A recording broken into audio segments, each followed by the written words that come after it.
واحنا موجودين عند عين جوبا او عين كليوباترا. تلاقي بقى الراجل المحترم ده، الراجل ده انا عارفه يعني من حوالي 4 سنين كده ولا حاجه. حاج مختار، اخبارك حاج مختار؟ الراجل ده من حبايبنا، من اهلنا في اسكندريه.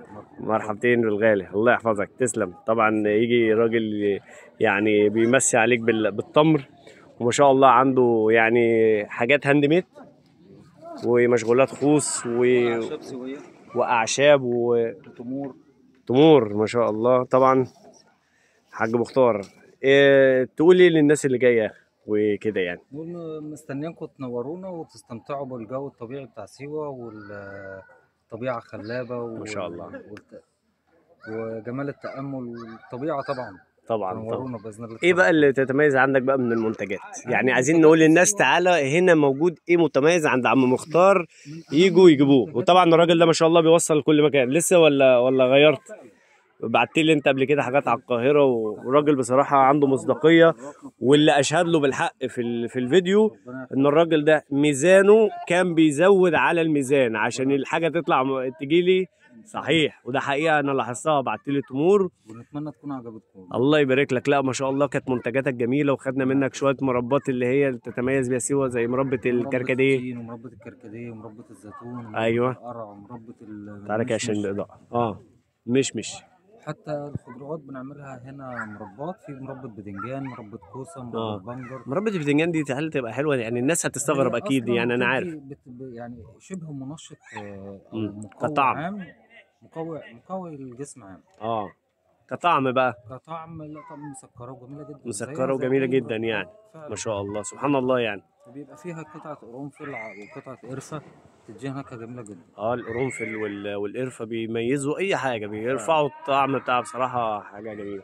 وايه بقى يعني عندك ايه ده؟ ايه يعني مثلا كده؟ ده كده ورق زيتون. ده ورق زيتون ليمون جراس بس مقصقصه. ده يفيد بايه؟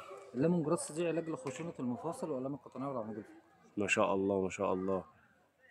وطبعا الحاجات دي اللي هي الرمل دي سيوة.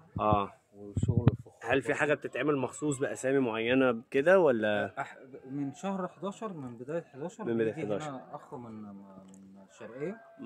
ما شاء الله. عنده محل في مطروح، فلما بيخلص السيزون الصيفي في مطروح بيجي هنا بيحفر بقى على الميداليات ما شاء الله. يعني بداية الموسم يعتبر بيبتدوا معاكم من أول الشهر 11؟ هو المفروض 15/9 بيكون موسم نهاية الردم.